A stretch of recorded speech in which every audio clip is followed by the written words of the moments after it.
Bismillah ar-Rahman ar-Rahim. Risalatin, or a letter, was written in English to the Washington Post, January 12, 2015.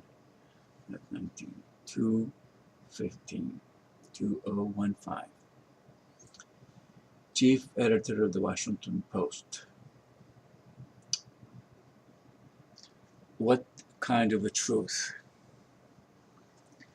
The Washington Post was reporting on since Watergate was still alive in body and soul instead of a dead prophet of no live witnesses to testify against him.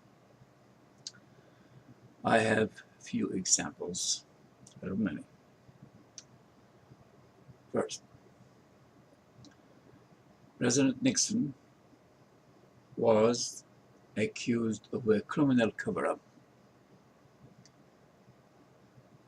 in Watergate trials and refused to defend himself effectively. He said he was protecting millions of innocent people. President Nixon was asked, what is the criminal cover-up he was accused of, on Nixon-David Frost interviews at 7:40 p.m. Wednesday, the third day of the interviews that was aired on NBC in 1977. President Nixon answered the question by injecting Hitler and the Jews into the picture, as if he was saying, yes, I know who killed John and Robert Kennedy, but I also knew that John and Robert Kennedy were no less dangerous than Hitler. Not one of the Washington Post reporters was allowed to publicly connect the assassinations of John F. Kennedy and his brother with the criminal cover-up President Nixon was accused of in Watergate, even though they all knew that Nixon ran against the Kennedys all of his life, and he should know them very well. 2. President Nixon's right-hand man, John Ehrlichman, said during Watergate trials, I am the only one in this room who knows I am innocent, but because of the publicity, I can't defend myself. Not one of the Washington Post reporters was allowed to look into what John Ehrlichman was saying, or what he means. Third, the War of the Middle East started at 1:30 p.m. Saturday, October 6, 1973. President Nixon met with his Vice President Agnew Sunday at 6 p.m. in Miami, Florida. Monday morning, Vice President Agnew had resigned, knowing the fact that a nuclear war in the Middle East was a possibility. Yet President Nixon chose to trigger more explosions to the Watergate the first week of the war in the Middle East, and not one of the Washington Post reporters was allowed to see any connection between Watergate and the Middle East.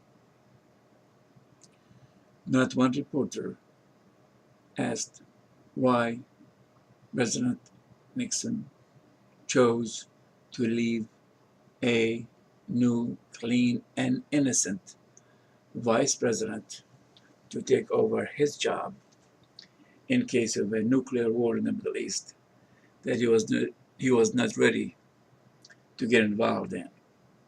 4. July 15, 1979. President Carter exploded after he was informed of many secrets by the intelligence agency after he just made peace between Israel and Egypt. President Carter could not believe what he was told then, so he invited many American leaders to Camp David.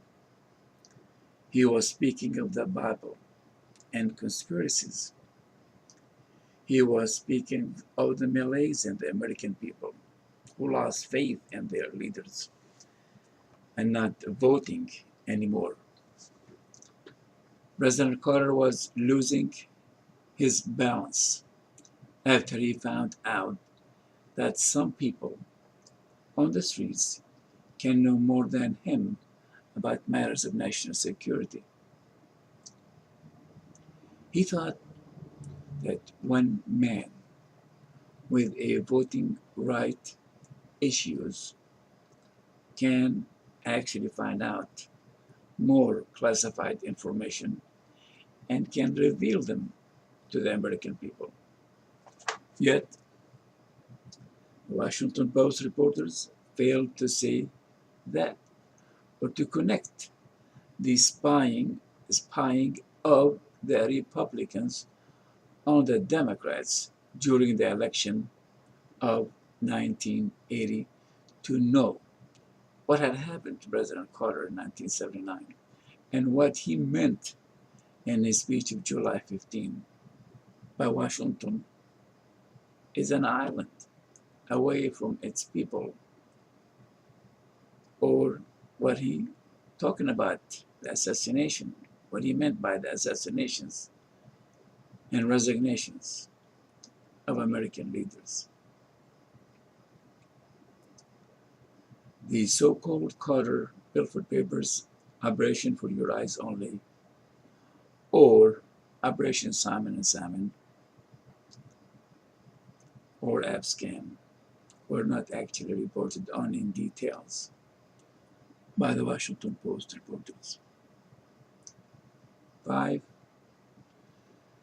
January 1984, Washington Post failed to report about what had happened to President Reagan's Secretary of Justice, who suddenly resigned while Senator Harrison Williams of Abscam was threatening to tell the whole truth to protect himself from going to jail. Washington Post reporters never questions what the three federal federal appeal judges meant when they said to George, Senator Williams' lawyer in Red Bank, New Jersey, in January 1984, what we have heard is far-fetched to believe. 6. Robert McFarland is one of President Reagan's right-hand man or main man. He said on Meet the Press in 1985 that a break for peace in the Middle East was a possibility within a month. That was in 1985. Unfortunately, peace did not happen then, and not one reporter asked what kind of a miracle Robert McFarland was talking about. What could have happened to convince a leading party in Israel to believe in the Muslims' Holy Quran, speaking of the Jewish right to the Holy Land? But when I looked into the Holy Quran, I found it to say that only one party in Israel will change its mind and claim to have a better book than the Muslims have. Hundreds of secrets and tapes were covered up in the United States for good reasons, simply because telling the whole truth is no less damaging than teaching philosophy to a child. God sent many religions and prophets, yet he also says that Jesus is coming back simply because man was not intelligent enough to know the whole truth then, but not now. Man, we will know it. We will know the truth. The truth will come out when the innocent Jews, or anyone for that matter, become brave enough to disown his guilty brother or mother just to tell the truth. And thank you.